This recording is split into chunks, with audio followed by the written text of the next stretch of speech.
Hello. So I want to demonstrate some ways in which you might extract some figures from some of the photographs that I've sent you. If you're going to be working with my photographs of dancers, here's how you might do it, or you might have your own photographs. You might even have your own dancer models. And I'm going to suggest you try some ink and a stick if you have some. And I'll do the ink and stick demonstration to draw some lines with ink and then put on some wash. So I'm going to be taking you through a number of steps, starting with just doing some figures. So I think there are some nice dynamic figures here in the photographs that I've sent you. So I like the look of this. Can you see it? You can't see it. This flamenco dancer here, that one there. So you can't see it anymore, so I've got my hand in the way. Anyway, let's have a go. And I'm going to draw her with lines. If you've not done this before, I can't believe there's many of you haven't, but a sharpened stick is very good for this. If you don't have a sharpened, I've got a stick of willow. If you don't have that, then you can just take the end of a paintbrush. You might like to sharpen it, and you'll be dipping it into undiluted ink, and it gives you a nice sort of decisive medium. You can't rub it out, so you've just got to be bold, and you've just got to go with whatever you get. And as you'll see when I demonstrate the wash, I'm doing lines with the ink. When I put some wash on, you'll see that actually you can be forgiven marks that you're not happy with when you put on the wash. So this is a great flamenco pose. So I want to get the kind of curves of her figure and her costume. And you see now there's not much ink left on my stick, so I can do grey lines. So, you know, if you were actually wanting to get in, for example, features or something that you don't want to be too strong, then often working with what's left on the stick is quite useful. And then once you've found where you're going to put those lines in grey, you can strengthen them if necessary with some pure ink. So that's starting with the ink and putting down lines, which is what I suggest you try. And I'm going to put that aside to dry. So I think that's all I want to do. Do we get two hands? Oh, there's something there. And I get a foot there as well. You never know if that's going to be important. Okay, so that I did with my stick and my undiluted ink. I'll put that aside to dry. And then I've got some others that I did. So another flamenco dancer there. That's this one. This one is dry, and I'm now going to put some wash on it. So I've just diluted the ink. So the wash is just the ink diluted. The ink tends to be really strong, so you need quite a lot of water, but you can also try it out to see if that still looks pretty dark. Never mind, I'm going to do it.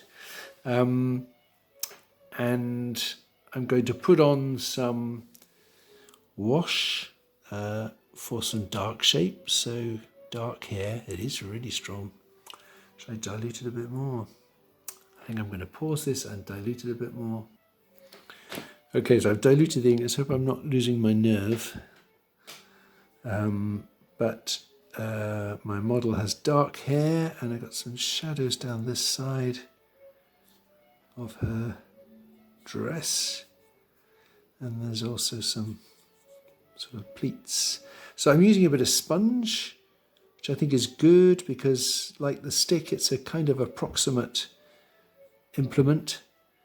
And I think it helps with this subject matter, and also maybe with what you're going to go on and do. So I'm just getting a little bit of,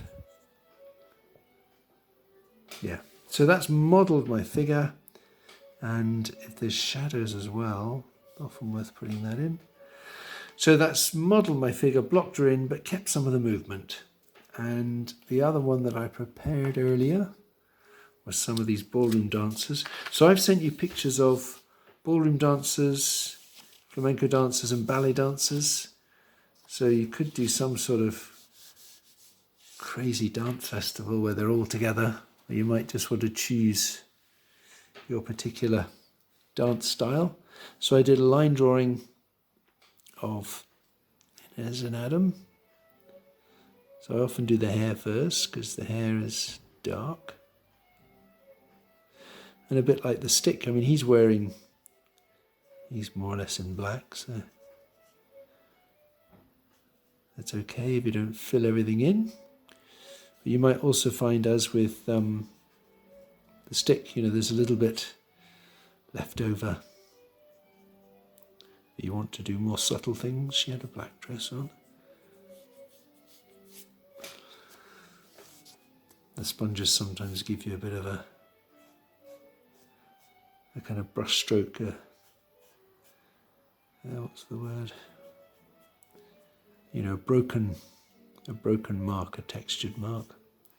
Anyway, so there they are, those two. So that was starting with the line, blocking it with the wash. That's one way of doing it. Another way of doing it, which is really worth trying, is to begin with the wash. So if we take maybe this dancer here. So with the wash, I'm going to do, I've got to make sure I can see what I'm doing. Maybe something for her hair. This thick sponge is a little bit too big for me to do anything delicate. So I just got to be a little bit approximate. Maybe that's where her eyes are. And then she's got that arm coming across and down. And a hand in here. So because it's a sponge, I'm going to get fairly approximate shapes. But I'll probably get a nice kind of coherent quality to the drawing because of those big shapes. I have to let that dry. And then I'll put some lines on top. So while that's drying, let's do the same with some ballroom dancers. So maybe these two. So because I've just got a dark wash, I'm just going to have to do dark shapes. So some of his hair, he's got a beard, and there's a bit of white shirt in there. Won't get all the way out to his hand. But unlike the stick, where you're trying to do fairly precise outlines, this is much more of an approximation to the overall shape. And actually it's great with his black and white costume because it's almost working. He's got a wrist there, and then she's got a big dress here.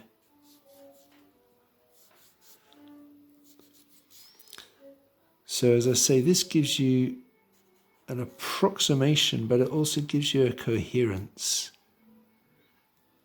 And you can revise that. You can revise and refine those shapes as you go on. So she's got an arm there. Anyway, the point of the ink is to make you be decisive. And there we go. So why don't I pause that a moment while that dries? So I'm impatient to get on with the next stage of this. This is probably not dry enough, and if it runs, then I will just have taught you to be more patient. Sharpened stick, undiluted ink. I've got my tonal shapes down there, and I'm now going to redraw them with the line. And if things are not where I want them to be, then I will just correct them. Or refine them. And, if the line and the wash don't register, in exactly the same place. That's very often adds something to the drawing. So you're using the line to define, and if it doesn't register with the tone, then you'll find your drawing is much more dynamic. And the thing might be to see how you can include that in a painting. If we're going to turn these sketches into paintings, there may be some qualities in these quick studies that you think, I didn't mean to do that, but it really works. How can you include that into your painting? And I suppose as well as defining your figure with the line, you might also find there are certain things, for example with flamenco, there are aspects of the costume, the pleats, the bits that hang down, the shape of the hand. These are things that you might choose to define with your line. So that's adding line to that one, and then I was just going to quickly add some line to these two.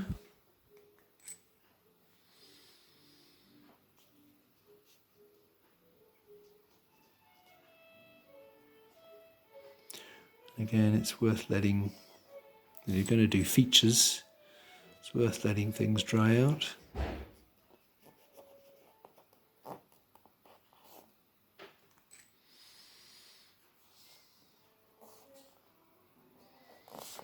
The line of the jacket, I don't need to fill the jacket in because the wash has done that, but I can outline it a bit and get the point at which the two halves meet.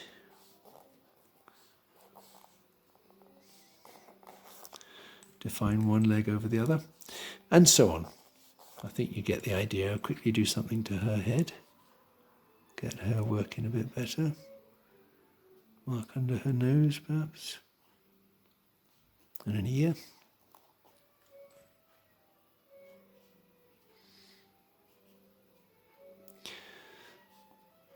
So I'm strongly recommending ink and wash because you will get dramatic drawings. You'll probably have some fun. And we can then put these drawings to work in the paintings. It's also so quick. I mean, you suddenly generate all these figures. And as we'll see with the next stage, you can keep the ones you like and not worry about the ones you didn't like. That's turning into a convention between ballroom dancers and flamenco dancers. So there they are. That's that. Pause while I change over. So if you didn't want to do ink, another approach would be to work with some pastel. Let's have a go here. And use the tip of the pastel to do your lines. There she is there.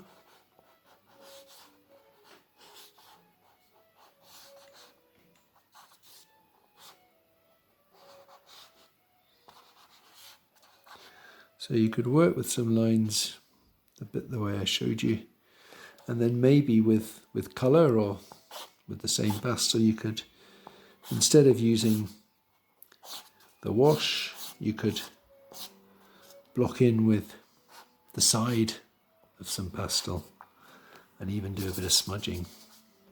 You know, get that moving around. And reversing that the way I did with the wash. Which one have I done? Just looking for one I haven't done. There's one over here. You could start with the side of the pastel,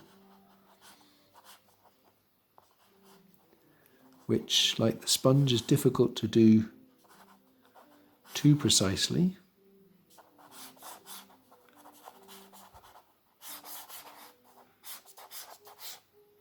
To get some of the main shapes, whoop, stay up, and possibly even smudge them. Getting some movement going. And then with the tip of the pastel, draw some lines and make those lines ones that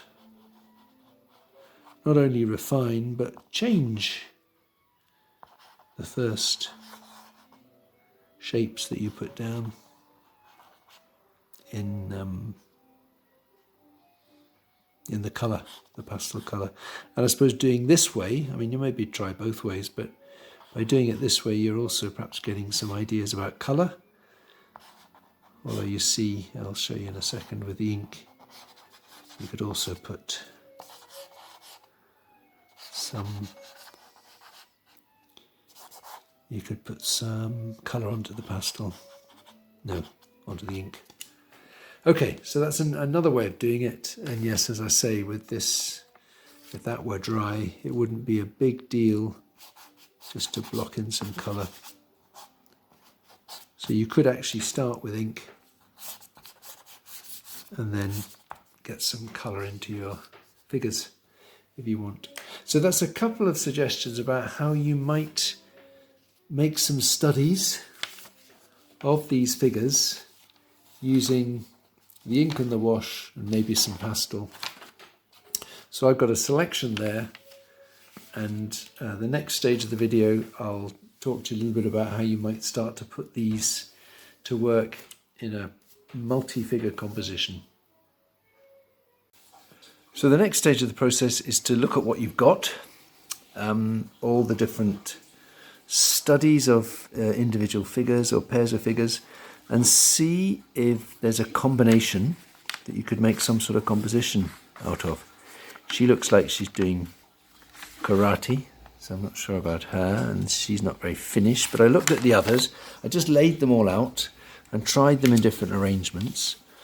With the flamenco dancers, I thought it'd be quite nice to just have them in a line, but I didn't want to have them all the same distance, and as it happens, these two figures are a bit smaller, she's a bit bigger, so that's the kind of composition I'm thinking of with those dancers, that this would be a bigger one in the middle, these would be smaller, a little bit further back, and maybe I'd change the spacing between them.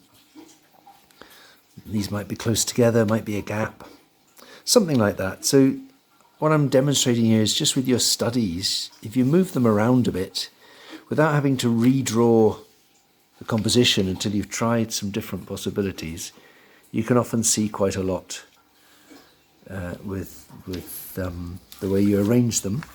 And then with the ballroom couples, I thought, I didn't do his arm, but I thought another, one I've been saying with the flamenco dancers, big in the foreground, small in the background, that creates some depth and a sort of more natural arrangement. But also by having figures overlapping, you can reinforce the sense of depth. These are bigger figures in the foreground. If I can finish off this arm, I'll do that now with a bit of charcoal, I can put this pair in front of this pair and reinforce that just by having the arm overlap. Where's his arm gone? All right, so his arm, he's got that funny right angle on his sleeve. So I'm just using a bit of charcoal here. I got most of the drawing done in ink, which has made it nice and dynamic and dramatic. That's an incredibly long arm, but that's where his arm seems to be going. If it's just to there. So, for example, if I put them there, is that going to work? To have that arm across there. Yeah, almost. It's not quite, but I think it's probably worth pursuing. So my point being that by putting this arm hand from the front couple against or over the back couple, they're both now occupying the same space. Other things that help are to reinforce shadows so that they're sharing the same floor, and then there'll be some thought. I'll make some comments about the actual setting. So that's what I'm suggesting as a next stage, that you can quite quickly with your little studies select the ones that you like and also play around with them, just rearranging them to see if you can get some sense of a composition. And then it might be worth doing a separate drawing. I mean, you can take as long over this or be as quick as possible. I suppose to a certain extent you don't want to over-rehearse things. It's quite good to work things out, but if you become bored with them, that's to be avoided. So for example, this with these three figures here, I might just do a quick, in fact it'd be better to do it not necessarily with the lines. So is this going to work? So just to get a sense of the kind of rhythm of these figures, there might be her in the middle, and then her over there, a little bit smaller, and then her over here, different spacing. And she's got a tall arm, so that actually probably want to move them all down so that I can get her high arm. So I'm going for that arrangement where their heads are more or less on the same height. I might be slightly raising the ones in the background.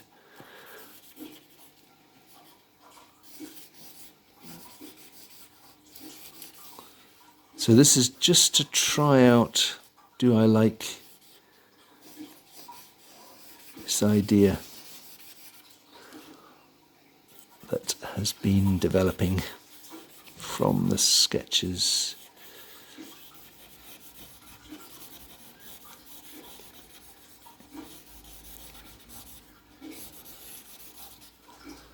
So that's the kind of rhythm. They're not very good figures.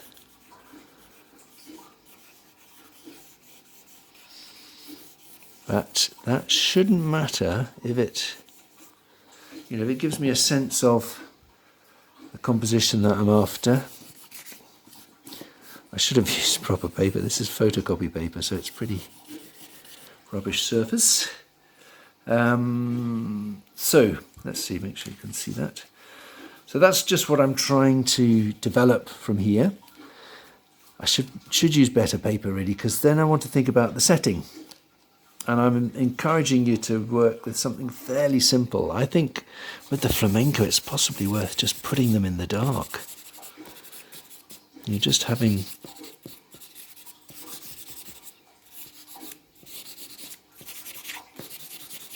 a dark background, maybe some light on what would be a stage with some shadows. That might be one solution. That's to them. And let's try something with the ballroom dancers.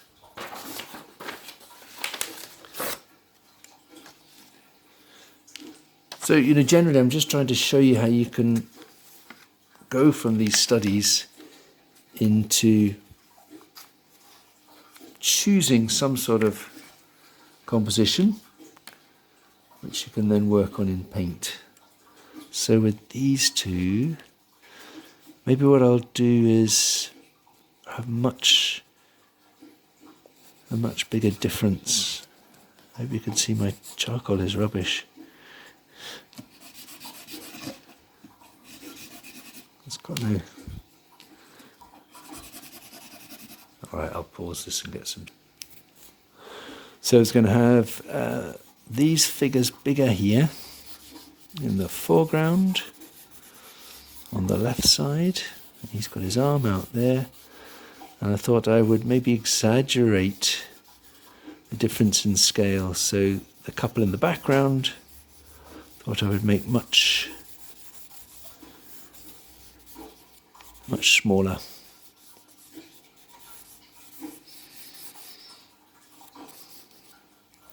So they're going to be like that, and then I might do these ones.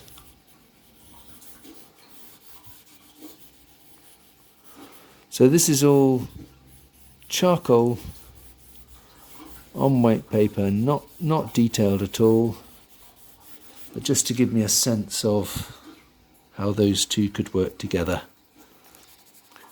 And because it's charcoal quickly on white paper,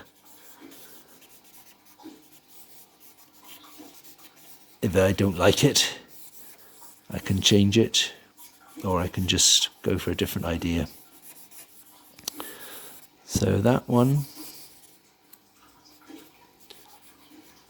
there we go, that's how that's going to work out.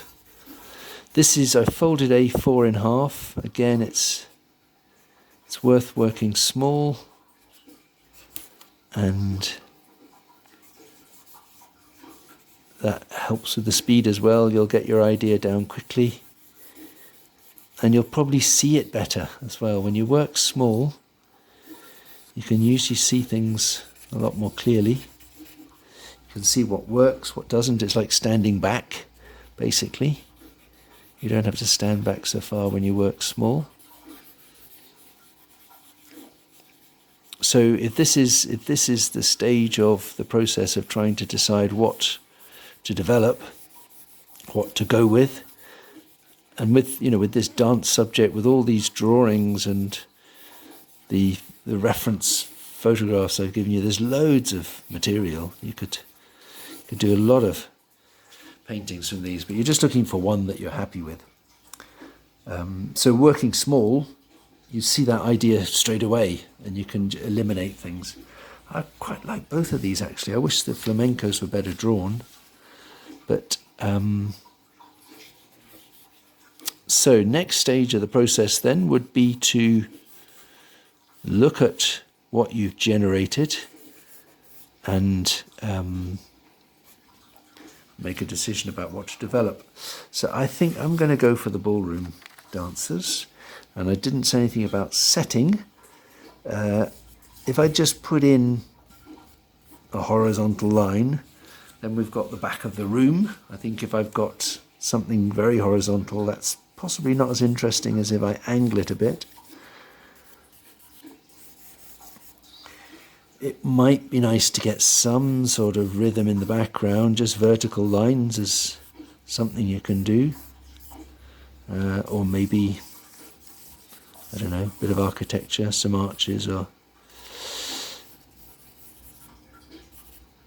So I'm, again, encouraging you to just think in fairly simple terms. It probably helps not to have too strong a line in the back there, but some sort of suggestion of a simple setting. I could fill in some of these arches as well. So without needing to do much reference work, if you can just find some sort of horizon, decide, is it horizontal, is it angled a bit, maybe get a pattern in.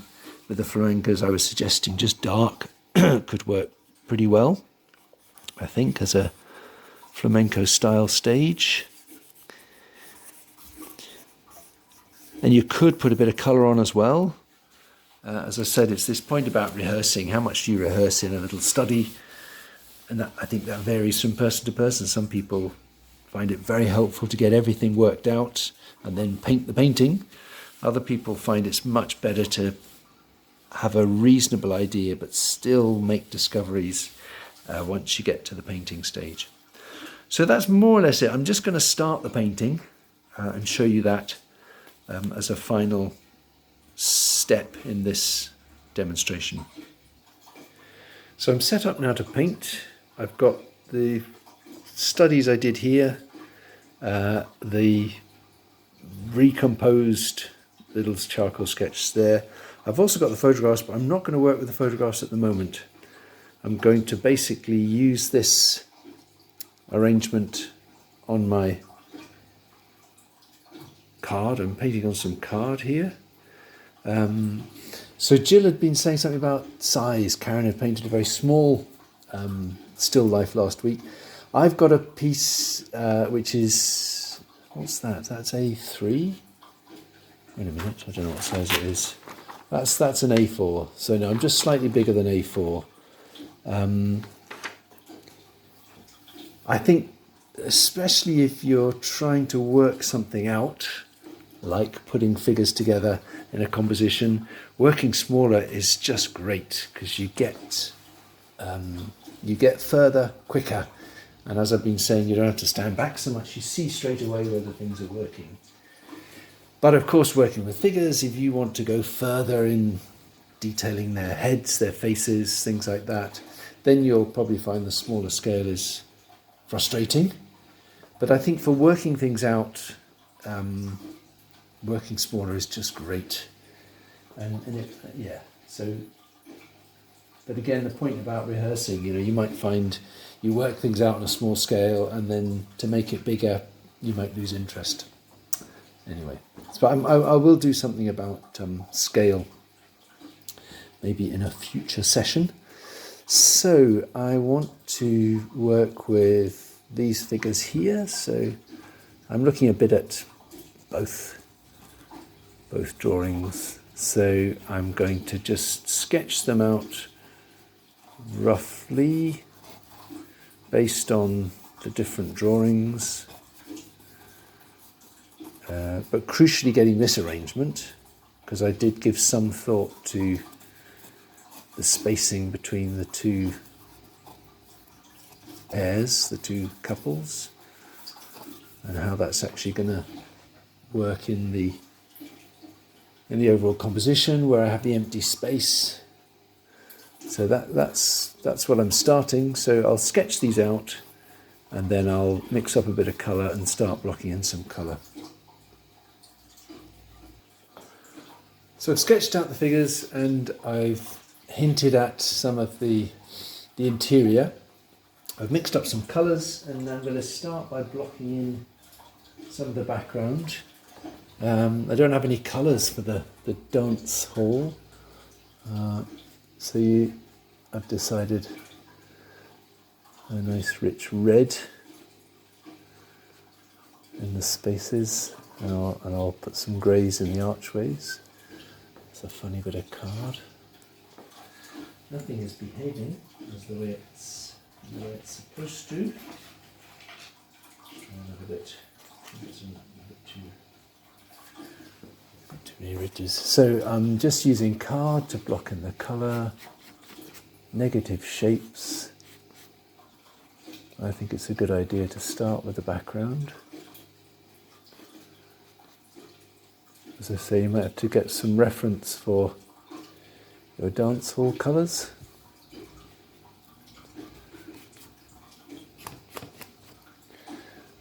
But I think as a process, it's good to go from sketching things out to blocking in some of the surrounding colours and then working on the figures.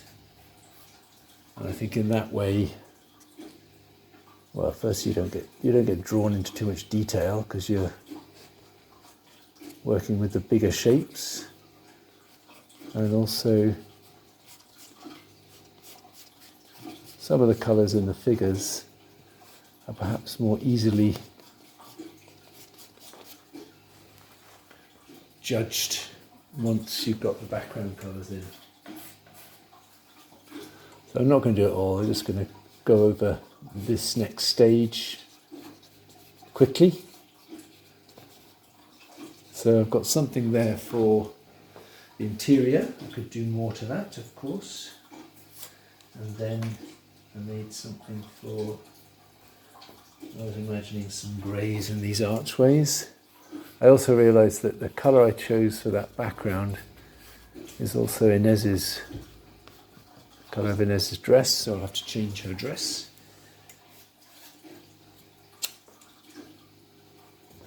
And I'm using the bits of card, which are creating quite a lot of texture, but I think that's a good way to get areas covered loosely, get lots of paint on. And then I also mixed up something for the floor. So you might want to look up some pictures of dance halls. You may have your own experience of dance halls, which you can put to work on this subject. So I've made a sort of beige, yellowy brown for the floor. So I would get those big areas blocked in, and then just made a little bit of black for the suit. And again, I'm working mainly at this stage with what's in my drawings. And I think it's good to stay with the drawings and studies until much later, because they contain enough information to get you to this stage where you're working generally, you're blocking in, you're getting a sense of how everything fits together, a general sense. Then you can go back to your photographs as you start to tweak some of the details. And if things turn out to be in the wrong place, as they sometimes do, if they've worked because of what you've selected in the drawings, then I would say stay with them. You know, make something that's a combination of what you drew and what you now discover is slightly different. Because if it's working as a result of your drawing, then you've edited something sensible. So I'm not doing very well. I'm giving him a pinstripe suit because of my funny bit of card. But I think that's probably enough of an explanation of what you would do next. And hopefully it's taking you from the stages of making studies from the photographs, rearranging the studies to find some sort of combination where you're using at least 3 figures, let's say, and then working on a painting. So we'll talk today at 12 o'clock, and maybe by then you'll have done a few of these studies and you might have some ideas about what you want to develop during the week. Okay, see you soon.